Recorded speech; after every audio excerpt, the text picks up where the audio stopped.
নমস্কার বন্ধুরা, কেমন আছেন সবাই? আশা করি সবাই ভালো আছেন, সুস্থ আছেন। আজ আমরা বানাবো আলুর চপ। দোকানে তৈরি আলুর চপ তো আমরা অনেক খেয়েছি, কিন্তু বাড়িতে বানানো এই চপটা একবার বানিয়ে দেখবেন, খুব টেস্টি, খুব সুন্দর হয়। সত্যি বলছি বন্ধুরা, আমাদের বাড়িতে তৈরি হয়েছে বলে বলছি না, আমাদের এই চপটা খুব টেস্টি, খুব সুন্দর হয়েছিল। আমি নিজে খেয়ে দেখেছি, খুব সুন্দর হয়েছিল।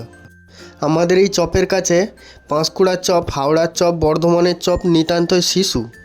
তো সবার প্রথমে আমরা যেটা করেছি, আলু সিদ্ধ করে নিয়েছি, তারপর একটু বাদাম ভেজে নিয়েছি, লঙ্কা ভেজেছি, অল্প একটু গরম মশলাও ভেজে গুঁড়িয়ে নিয়েছি, উপর থেকে অল্প ধনে পাতা কুচি ছড়িয়ে দিয়েছি।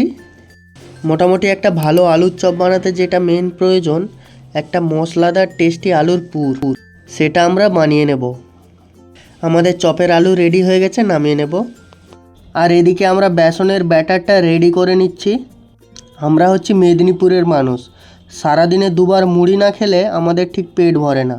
আর মুড়ির সঙ্গে যদি এরকম মুচমুচে আলুর চপ পাওয়া যায়, তাহলে তার কথাই নেই।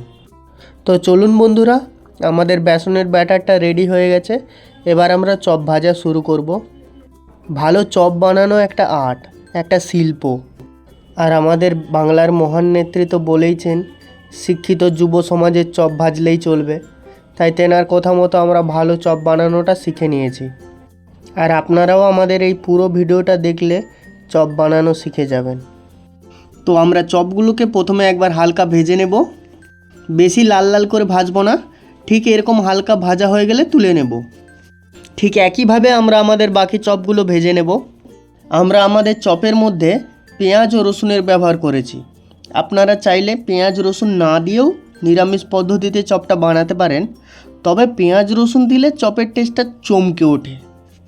আমাদের চপগুলো একবার হালকা করে ভাজা হয়ে গেছে। এবার আমরা ওগুলিকে বেসন ও খাবার সোডার যে পাতলা ব্যাটারটা করা হয়েছিল তার মধ্যে ডুবিয়ে আরেকবার ভালোভাবে ভেজে তুলে নেব। এইভাবে বেসন ও খাবার সোডার পাতলা ব্যাটারের মধ্যে চপগুলোকে ডুবিয়ে দ্বিতীয়বার ভাজলে চপগুলো এত সুন্দর মুচমুচে হয়, কি বলবো বন্ধুরা। আমাদের সমস্ত চপ ভাজা হয়ে গেছে। এবার 4টে মতো ডেবিল আমরা বানাচ্ছি, ডিমের ডেবিল। তো আপনারাও ঠিক এইভাবে বানিয়ে ফেলুন আজকের সন্ধ্যায় মুচমুচে চপ আর মুড়ি।